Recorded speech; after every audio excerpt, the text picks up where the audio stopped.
Mesdames, Messieurs, salut et bienvenue. La planète sportive du Cameroun est en mouvement. En tête d'affiche de cette émission, ce jour, le scandale à la Fédération camerounaise du karaté. En effet, le ministre du Sport et de l'Éducation physique, Narcisse Moelle Kombi, a signé il y a quelques jours la suspension du président de cette fédération, Emmanuel Wakam, et quelques responsables techniques. Pour cause, les attouchements sexuels, les arrêts se sont plaints des attouchements sexuels. Puis, sabotage ou scandale au sommet. Ce programme fait la lumière sur cette affaire. Mais pour répondre à nos questions sur le plateau de Entre nous, sommes accompagnés de Maître Pondo Charles, ex-entraîneur national, expert auprès de la direction technique nationale, ex-membre de la commission nationale de passage de grade Dan, secrétaire général de la Ligue régionale du karaté du littoral, ceinture noire 7 Dan du karaté, directeur technique de la Fédération équato-guinéenne du karaté. Bonsoir maître. Bonsoir et surtout bonsoir à vos fidèles téléspectateurs et merci de m'avoir invité dans vos beaux studios, n'est-ce pas, pour parler du sport en général, du karaté en particulier et surtout, n'est-ce pas, de l'odeur nauséabonde qui se dégage. Merci maître, j'espère que votre présentation a été faite comme ça se doit. Ma présentation a été faite, merci, mais pas de manière exhaustive parce que vous savez, je suis un fidèle ouvrier, n'est-ce pas, du sport camerounais et particulièrement du karaté que je pratique depuis près de 42 ans. Alors, je pense qu'on n'aura pas le temps de tout dire ici sur ce qui concerne, n'est-ce pas, mes responsabilités au sein de la Fédération camerounaise de karaté où j'ai officié tour à tour comme entraîneur départemental, entraîneur provincial, entraîneur national, membre de la direction technique nationale. Vous savez, toujours sur le plan technique, j'ai prêté mon expérience aux différents corps. Par exemple, j'ai travaillé avec le régiment du génie militaire à Douala, avec le centre d'instruction, n'est-ce pas, de la police de Moutenguene.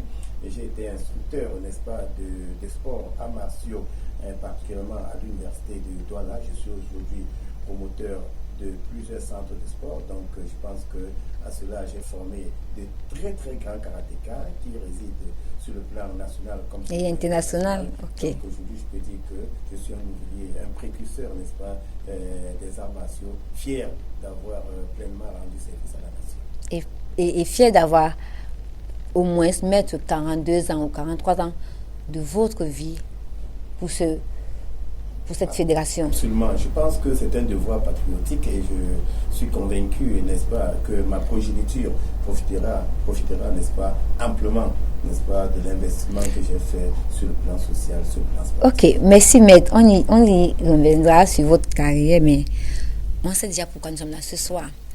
Chers téléspectateurs, dans la suite de ce programme, nous vous offrons en intégralité l'interview des encadreurs et des athlètes. Mais avant cela, prenons cette transition et retrouvons-nous juste après.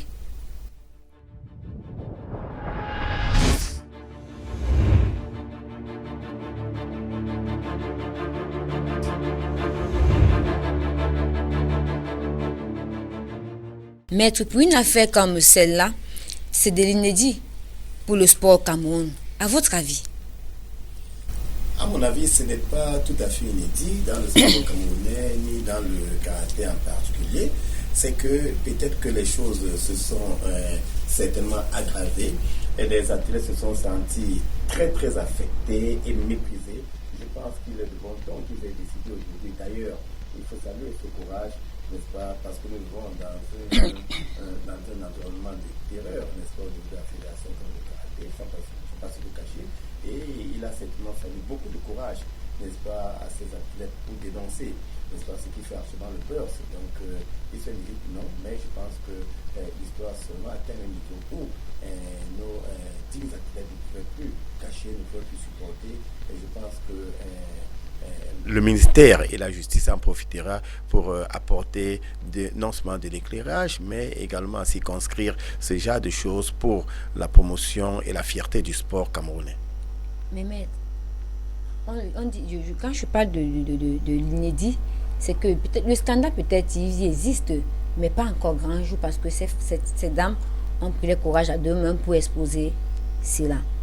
Mais avant, on y reviendra.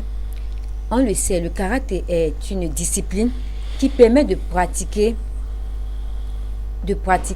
qui permet aux pratiquants de pouvoir canaliser leur énergie.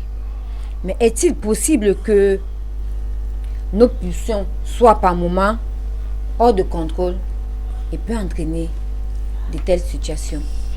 Je fais mienne vos propos, madame, mais à la vérité, je pense que nos pulsions, en tant que pratiquants de karaté, en tant que responsables, ne doivent en aucun cas, n'est-ce pas, sortir du cadre normatif. Donc, je pense tout simplement que des adultes, n'est-ce pas, se seraient laissés aller.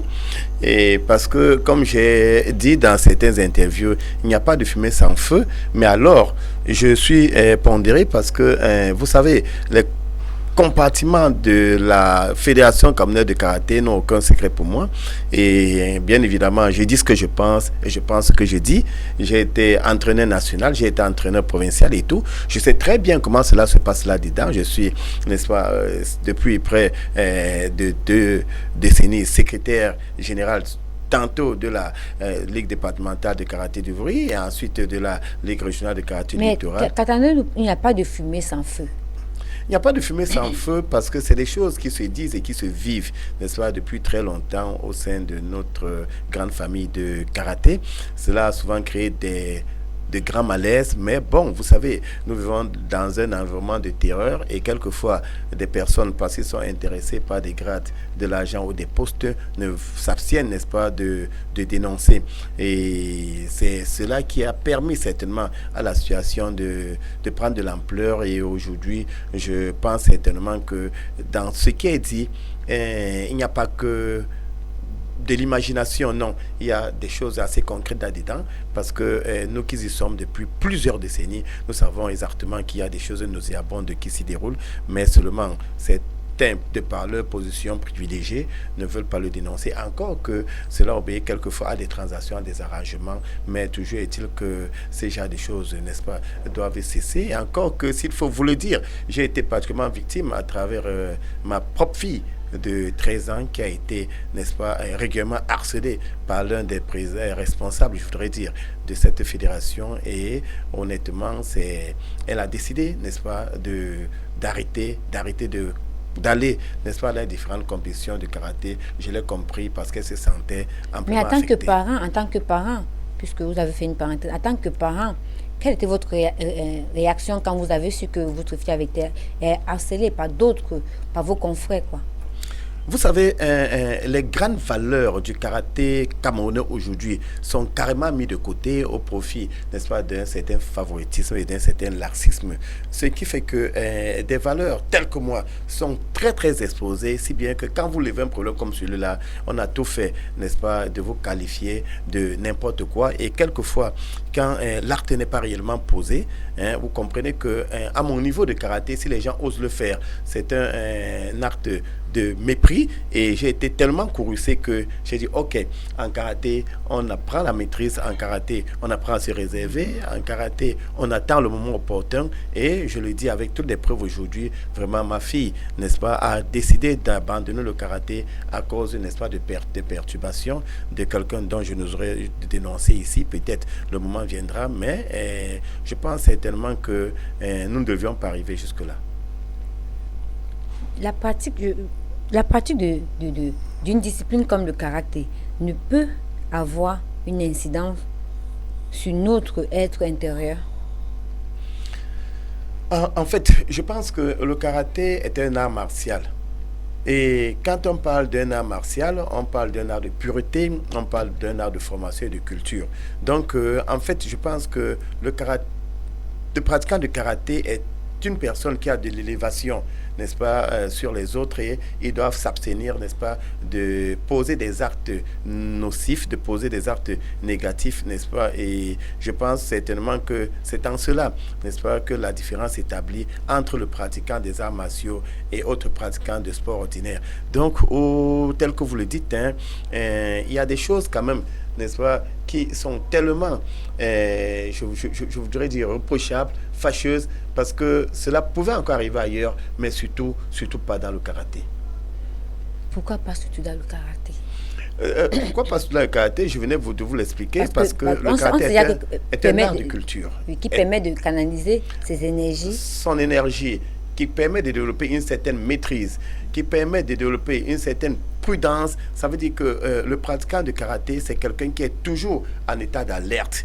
Et quand on est en état d'alerte, quand on a cultivé, n'est-ce pas, de grandes vertus, comme c'est le cas pour tout bon pratiquant de karaté, des arts martiaux, on ne doit pas, n'est-ce pas, exposer négativement cette discipline. Mais qu'est-ce qui peut donc expliquer la volonté d'un dirigeant, en vous attendre, c'est ce que vous venez de dire, d'un dirigeant de satisfaire sa libido par des canaux illégaux? Oh, je pense que entendre parler, je me sens très mal. Je me sens très mal parce que mais vous devez vous sentir très mal parce que c'est quand on voit, c'est jusqu'au sommet. Oui. Cette fédération. Je me sens très mal parce que, vous savez, j'ai sacrifié toute ma vie à la pratique des arts martiaux, à la formation et autres. Donc aujourd'hui, voir que les arts martiaux, n'est-ce pas, pour lesquels j'ai sacrifié toute ma vie, est ainsi roulé dans la boue, vous comprenez, donc je sois vraiment en très mauvaise posture, n'est-ce pas, pour vous répondre. Mais toujours est-il que, prenant mon courage à deux mains, je dois dire que ce n'est pas le seul cas de dérapage dans le mouvement sportif et particulièrement dans le monde des arts martiaux. Vous savez, il y a des roitelets un peu partout à la tête de nos fédérations. Il y a des roitelets qui se croient tout permis. Donc, connaissant très bien cette maison, on va parler d'abus sexuels. Je pense que c'est simplement le paroxysme parce que il y a là-dedans plein de choses qui s'y passent. On a parlé de détournement des primes. Bon, il n'y a pas de fumée sans feu. Et régulièrement, on parle d'immigration clandestine. Il n'y a pas de fumée sans feu. Il y a l'attribution anarchique des grades. Vous comprenez qu'on peut partir d'un simple grade à une grade très élevée alors qu'on n'a pas mis le temps nécessaire, on n'a pas assumé les connaissances nécessaires pour parvenir à ce grade. Il y a également la braderie des postes de responsabilité. Donc il y a autant de choses qui font penser à un certain moment à certaines personnes qui sont devenues des petits dieux parce que vous allez, par exemple, me demander comment cela se passe au niveau de la Ligue régionale de karaté, où j'officie en tant que secrétaire général. Je vous dirais que ça se passe très mal parce que l'administration n'est pas du tout respectée au sein de notre fédération. D'ailleurs, nous avons eu une lueur d'espoir à travers la loi 2018 qui suggérait que les affiliations se déroulent au niveau, n'est-ce pas, de la Ligue régionale. Mais nous constatons que le président de la fédération a décidé que les affiliations se passent au niveau de la fédération et que les documents ainsi que les codes-parts soient rétrocédés au niveau des ligues régionales. Mais depuis qu'il a décidé, n'est-ce pas, de manière arbitraire, que cela se passe ainsi, nous n'avons aucune information, n'est-ce pas, sur les clubs. Mais il y a des articles, il y a des articles qui régissent comment devrait se définir la posture de tout un chacun. Oui, chacun connaît à son niveau comment il devrait, ses limites. Oui. Et j'ose croire que vous, en tant que responsable au cadre de cette fédération, vous avez votre mot à dire. Et puisqu'il y a des articles qui y appuient, non, quelqu'un ne peut pas sortir et se met à donner à dicter à toute une fédération ce qu'il veut. Chez nous, c'est l'omniprésent, c'est l'omnipotent, c'est l'omniscience. Et en fait, je pense que c'est un peu de la dictature chez nous. C'est un peu de la dictature. Et c'est une seule personne qui décide, qui pense, et vous devez tous marcher comme il le veut. Encore qu'il a su s'entourer, quelquefois, des personnes dont il se sert pour terroriser les valeurs. Donc, en fait, franchement, ça ne se passe pas très bien. Ça ne se passe jamais très bien au niveau de notre fédération et nous en souffrons. C'est pour cela que nous estimons que les cas dénoncés, n'est-ce pas, par ces braves athlètes, c'est un peu la goutte d'eau qui déborde le vase et nous espérons qu'à travers cela, non seulement notre ministère de tutelle va ramener la sérénité, va ramener de l'ordre, va ramener l'espoir, n'est-ce pas, pour assainir et propulser, n'est-ce pas, le développement et la promotion du karaté, mais qu'au niveau de la justice où l'affaire est pendante, il y aura également, la vérité sera dite pour que chacun reconnaisse ses torts. Et à partir de là, je pense que quelque chose sera fait pour que chacun soit restitué, n'est-ce pas, à son véritable niveau et pour que le mouvement sportif en général, n'est-ce pas, prenne la leçon et surtout que le karaté retrouve ses pas. À vous entendre au sortir de votre phrase là, le karaté a perdu ses pas. Oui, à la vérité, le karaté, depuis un certain temps, a perdu les repères. A perdu ses repères parce que vous savez, chez nous, c'est tellement rigoureux. C'est tellement rigoureux, il faut apprendre. Apprendre et réapprendre. Suivre les pas des anciens. Respecter les anciens. Et au niveau des grades, n'est-ce pas, il faut mériter les grades. Ce n'est plus le cas. Donc, notre karaté a perdu ses repères parce que quand on a une valeur, n'est-ce pas, dans notre karaté, on devient simplement une cible. Donc, c'est tellement douloureux que nous pensons seulement qu'aujourd'hui, les choses peuvent s'améliorer davantage pour que le sport, l'aspect sportif et l'aspect martial reprennent leur envol. Comment devrais-je réagir un pratiquant du karaté quand il a une certaine envie? Non, je pense que envie de manière satisfait, diversifiée, oui. non, de manière diversifiée, je dirais, comment réagirait un pratiquant de karaté? C'est un pratiquant de karaté. Et quand on est pratiquant de karaté, on doit savoir s'abstenir. On ne se laisse pas aller. Puisque quand on entend l'interview, quand on entend ces athlètes parler, s'exprimer, d'autres n'ont pas eu de choix. Se sont trouvés entre quatre murs et étaient obligés de faire un nombre de choses.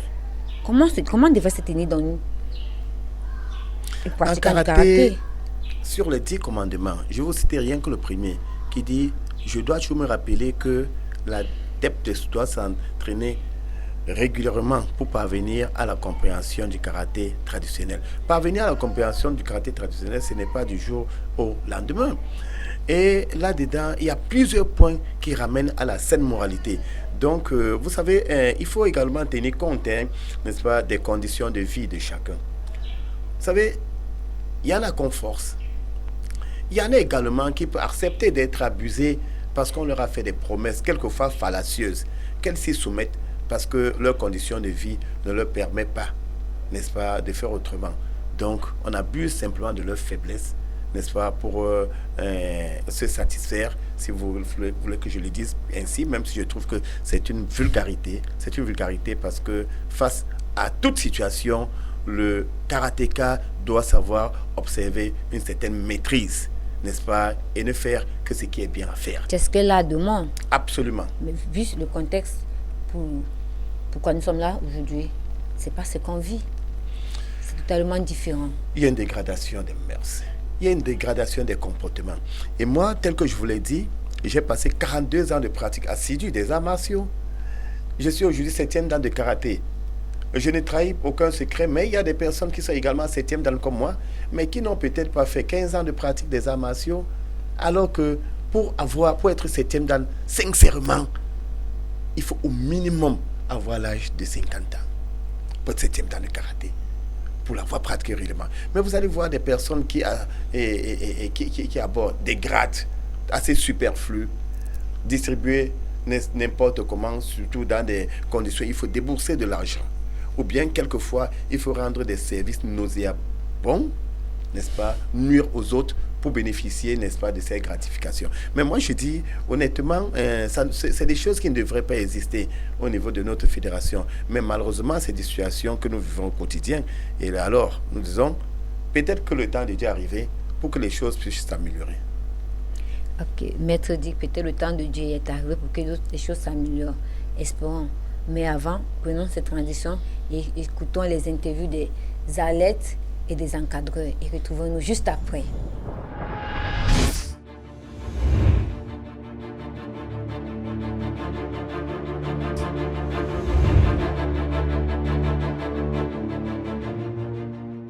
Il me proposait d'aller dans sa chambre. Parfois, quand il proposait d'aller dans sa chambre, et comme je ne partais pas, un jour, il m'a dit j'ai laissé la porte de ma chambre ouverte jusqu'à 2h, tu n'es pas venu, tout ça. Bon, bref, ouais, je peux dire qu'il a tout fait, mais c'est allé au sol. Il a dit durant cette réunion qu'il allait me bannir de sa fédération et de son équipe nationale et qu'il allait bannir également toute ma famille parce que j'ai oublié de le souligner, ma petite sœur aussi. fait le karaté à l'équipe nationale junior. Mon petit frère également aussi fait le karaté. Donc, il avait dit qu'il va bannir toute notre famille de sa fédération et de son équipe nationale. En tant que président de cette fédération, que je gère depuis 10 ans, je n'ai jamais, et je ne ferai jamais des actes odieux, des actes qui amènent l'homme à une dégradation. Nous devons rassurer tout le monde pour dire, au sein de la fédération, certaines personnes peuvent avoir des comportements.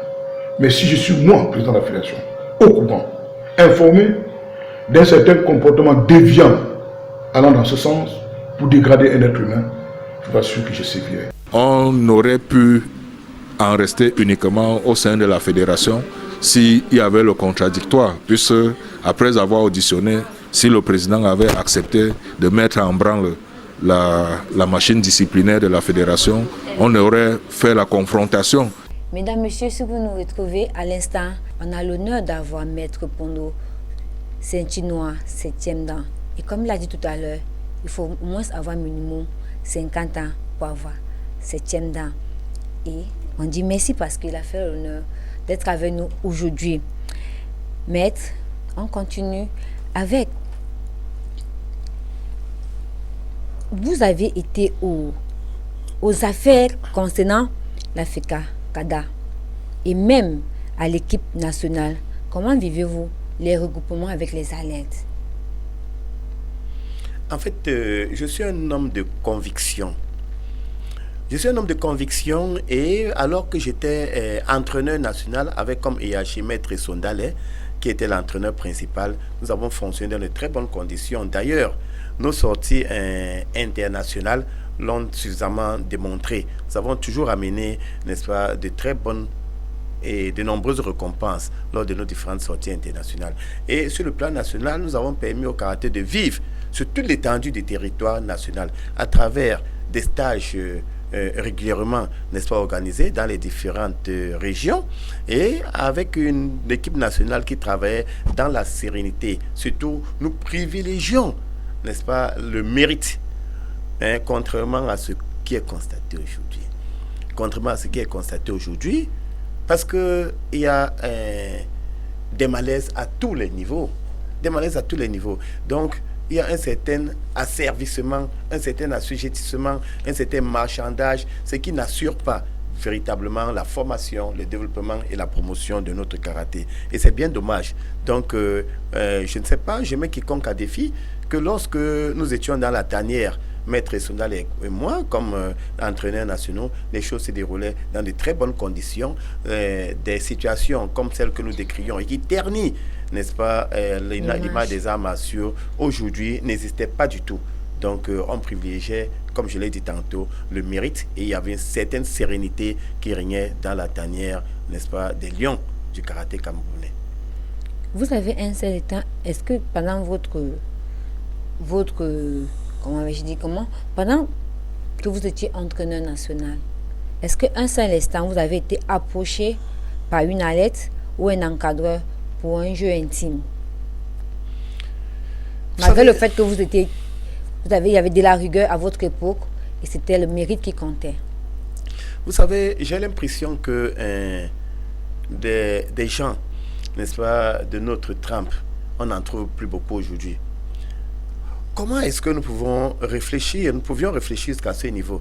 Encore que j'avais la chance de travailler avec un grand frère, le grand maître, le révérend pasteur Sondale, qui, à la vérité, savait s'investir autant que moi pour qu'il y ait de la discipline. Quand il y a de la discipline quelque part, il n'y a pas de dérapage. On ne peut même pas arriver à penser à ce genre de choses. En tant que patriotes, nous pensions simplement honorer le vert, rouge, jaune. Donc, il fallait travailler de manière intense, développer les qualités techniques et compétitives de nos athlètes, n'est-ce pas, pour leur permettre de défendre le tricolore. Et je pense que nous avons très bien réussi à notre époque. Il n'était pas question, n'est-ce pas, d'être distrait par un quelconque comportement irréglementaire que ce soit. Donc, je ne pense pas que nous ayons eu, n'est-ce pas, à réfléchir sur des cas aussi vraiment impensables. Mais selon vous, pourquoi cette affaire n'éclate que maintenant?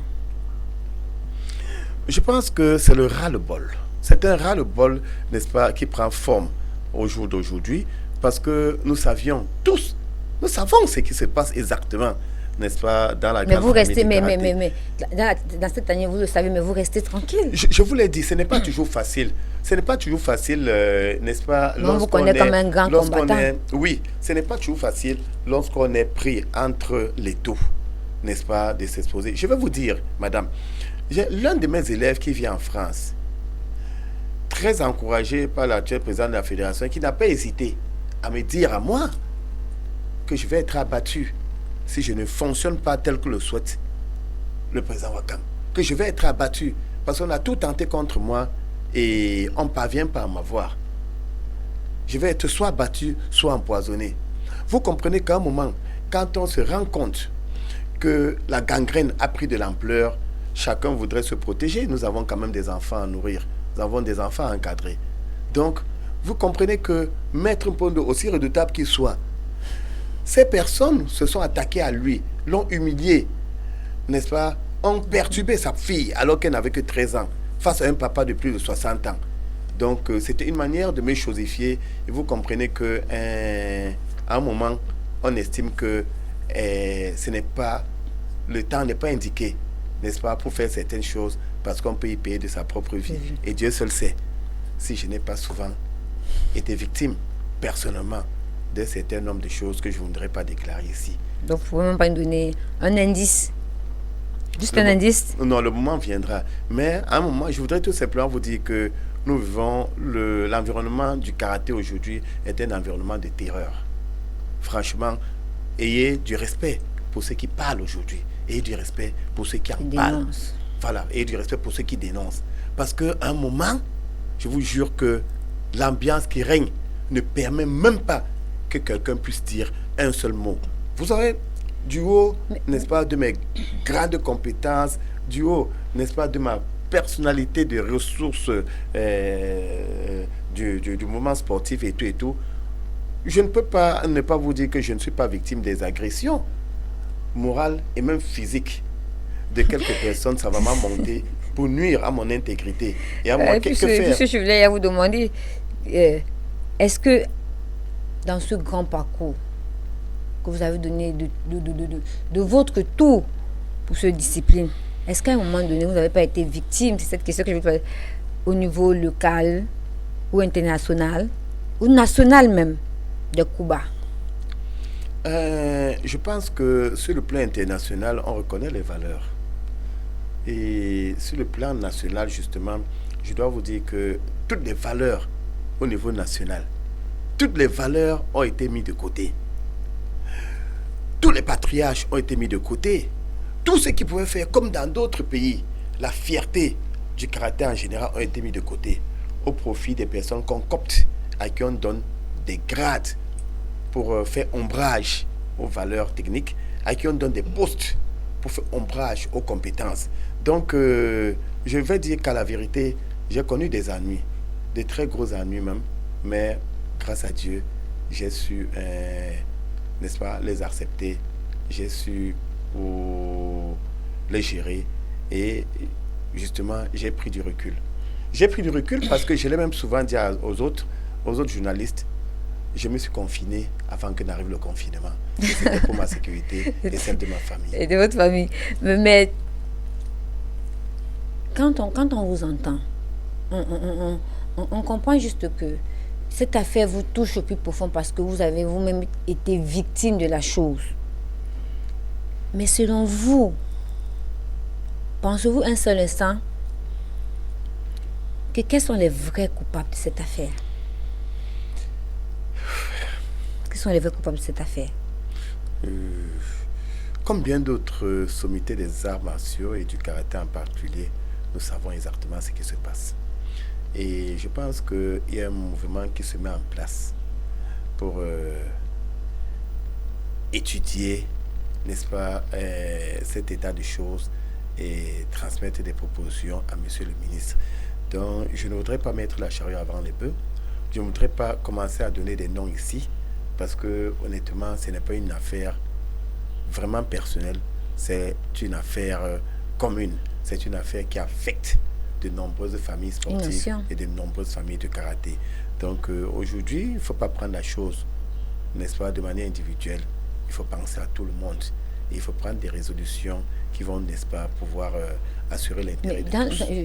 Je voudrais qu'on revienne sur la suspension du ministre. Pensez-vous que le ministre devait suspendre tous les exécutifs de cette fédération, puisque l'on a suspendu uniquement le président de cette fédération, Emmanuel Wakam, et quelques encadreurs, quelques responsables techniques. Justement, quelques responsables techniques ont été suspendus, le président de la fédération également. Je ne vais pas ici juger la décision du ministre, même si nous savons que cette équipe, à la vérité, nous a déçus. Et aussi, je pense que dans les suspensions, il y a quelqu'un qui ne devrait pas se retrouver là. Donc nous pensons même au niveau de la grande famille du karaté que c'est la force du mal qui agit, parce que l'entraîneur régional de karaté du centre, Maître Bodo, nous ne comprenons pas juste ici comment est-ce qu'il se retrouve dans ces suspensions, alors que c'est celui-là même qui s'est toujours battu pour que la vérité éclate. Bon, je ne vais pas ici, n'est-ce pas, remettre en question la décision de monsieur le ministre. Et je pense tout simplement que les enquêtes, n'est-ce pas, continuent et que les résolutions pourront, n'est-ce pas, rétablir toute la lumière sur cette situation. Mais comme l'encadreur, le maître que vous venez de citer, il y a d'autres encadreurs qui ont été cités mais qui ne se reconnaissent pas. Que pensez-vous de ça? Non, en dehors de Maître Mbodosioma, pour chacun des personnes qui a été, n'est-ce pas, je voudrais dire, cité ou mentionné, suspendu, il y a une petite histoire. Et parmi ceux-là, il y a un papa qui s'est amusé à persécuter et à harceler ma fille de 13 ans. Donc, j'ai parlé du cas de Maître Bodo, qui nous surprend. On ne sait pas comment il se retrouve là. Mais en ce qui concerne les autres, je dois vous dire très sincèrement que chacun d'eux a une petite histoire derrière lui. Ok. Mais maître, revenons dans les résolutions. Puisque à chaque problème, à chaque palabre, il faudrait qu'il y ait une résolution. On sait qu'il y a déjà une enquête qui se mène déjà. Mais selon vous, que pensez-vous? Qu'est-ce qui peut résoudre ce problème? Je pense que la solution à ce malaise viendra d'un travail bien fait du ministère des Sports et de l'Éducation physique, viendra du travail vraiment attendu de la justice. À partir de là, je pense que les coupables seront clairement démantelés et on prendra simplement des résolutions fiables pour que l'assainissement, n'est-ce pas, soit concrétisé au sein de la grande famille du karaté, pour que nous puissions repartir sur des bonnes bases. Donc nous ne pouvons pas ici déjà vous dire avec exactitude ce qui sera la suite des enquêtes au niveau du ministère et ce qui sera la suite du verdict concernant le verdict de la justice. Attendons voir et dès que... Mais que pensez-vous d'une éventuelle réconciliation? Vous savez, réconciliation, la grande famille du karaté va se réconcilier. Mais est-ce que pensez-vous qu'on puisse se réconcilier avec des vipères? Très difficile. La grande famille du karaté va se réconcilier, mais certains individus nous ont déçus, ont sali l'image des arts martiaux. Et en cela, je vais vous citer le 10e commandement qui dit accepter qu'une trahison soit sévèrement réprimée par les autres membres de l'école traditionnelle. Ce n'est pas moi qui l'ai inventé. Mais maintenant, s'il faudrait maintenant sévèrement punir, quelles sont les punitions auxquelles la ligne a tenu, la conduite a tenu, pardon, pour moi, autant donné? Non, à la vérité, je pense qu'à un moment, il faut que certaines personnes soient isolées. Certaines personnes qui polluent le mouvement karaté soient véritablement isolées. Vous avez dit tout à l'heure confinés, ils doivent être confinés. Bon, qu'ils soient isolés. Parce qu'en fait, il y a une véritable gangrène que nous reconnaissons. Et honnêtement, si les dispositions ne sont pas prises de manière rigoureuse sur le plan administratif, sur le plan judiciaire et dans le cadre des arts martiaux, je pense que le karaté en souffrira davantage. Mais nous avons un collectif de la diaspora qui propose des solutions. Que dites-vous de l'aide de marche? Il n'y a aucun collectif de la diaspora qui propose des solutions. Je crois savoir que mon très talentueux élève, maître Essomba Salomon, a fait des propositions relatives à la réconciliation. Mais pour le moment, nous pensons très sincèrement que c'est mettre la charrue avant les bœufs. Parce que le mal est assez profond. Le mal est assez profond. Le mal est assez profond. Mais vous, au niveau de Douala, du littoral, oui. Quelles sont les mesures prises? De toutes les façons, nous ne pouvons prendre aucune mesure fiable avant, comme je le disais tantôt, les résolutions de l'enquête ministérielle ainsi que le verdict de la justice. Nous pensons seulement que la justice et le ministère vont nous aider, non seulement à voir plus clair, mais à mieux nous organiser dorénavant pour que le karaté soit davantage assaini et que nous puissions prétendre, n'est-ce pas, à un développement harmonieux, à une promotion saine de notre chère et bien-aimée discipline. Mais nous tirons déjà vers la fin de cette émission. Quel est le mot en 2 temps? Quel est le mot de fin que vous donnerez au ministère pour la démarche, pour la bonne démarche de cette affaire? Et la deuxième question, quel est votre mot de fin à tous ceux qui vous regardent, à tous ceux qui aiment bien cette discipline et qui voudraient s'engager? Je n'ai aucune instruction à donner au ministère. Je n'ai même pas de proposition à leur faire parce que je fais amplement confiance à la commission qui a été nommée par monsieur le ministre, même si par ailleurs certains de ces athlètes ont décrié certaines passivités. Non. Avec la lettre de suspension de monsieur le ministre, nous avons eu un nouvel espoir de ce que cette affaire est en train d'être bien traitée. Donc je souhaiterais simplement que les responsables de cette commission d'enquête fassent très bien leur travail, parce qu'il y va de l'image de notre pays, il y va de la survie de notre karaté. Et ensuite, je pense que chacun, n'est-ce pas, prendra ses responsabilités devant l'histoire. Et votre mot de fin pour nos chers téléspectateurs, surtout ceux qui voudraient s'engager dans cette discipline? Pour ceux qui pratiquent déjà la confiance et la sérénité, restons dans le travail tout en respectant les mesures barrières liées à la pandémie du Covid-19. Et je voudrais vous dire qu'à côté de ceux-là qui nous déçoivent, il y a des personnes, n'est-ce pas, qui sont engagées à continuer, n'est-ce pas, à nous aider pour la promotion du karaté. Et pour ceux-là qui veulent s'engager, n'est-ce pas, dans la pratique des arts martiaux et du karaté en particulier, je dis, nous sommes en train de mettre sur pied des conditions idoines pour assurer, n'est-ce pas, leur séjour dans la famille des arts martiaux au Cameroun. Ils peuvent y venir, mais seulement voir surtout là où ils y vont. S'ils ont des enfants, les parents devraient mieux se renseigner avant d'inscrire leurs enfants dans certaines écoles, dans certains clubs. Ce sont des grandes personnes. Je pense qu'ils ont la capacité, n'est-ce pas, de voir simplement où ils mettent les pieds. Vraiment, nous comptons sur tout le monde pour nous aider à assainir l'image des arts martiaux, pour nous aider à promouvoir le karaté, en particulier les arts martiaux en général, au Cameroun. Maître, merci pour l'honneur que vous nous accordez ce jour de votre présence dans ce studio. Merci parce que nous savons que vous avez un programme bien chargé. Merci de cet honneur. Madame, c'est moi qui vous remercie parce que quand j'entrais ici, je pensais que vous étiez profane, mais je comprends que vous êtes pas entièrement initié, mais vous y comprenez quelque chose. Je suis très content. Merci infiniment à CRI-TV pour cette sollicitude et surtout, je voudrais vous souhaiter davantage de courage et de réussite. Merci une fois de plus. Mais je pense qu'à vos côtés, je serai plus profane. Vous voyez un peu. Ah, je n'en serai qu'heureux. Ok, merci. Merci d'être de nôtres et restez accompagnés de nos programmes. Au revoir. Bye bye.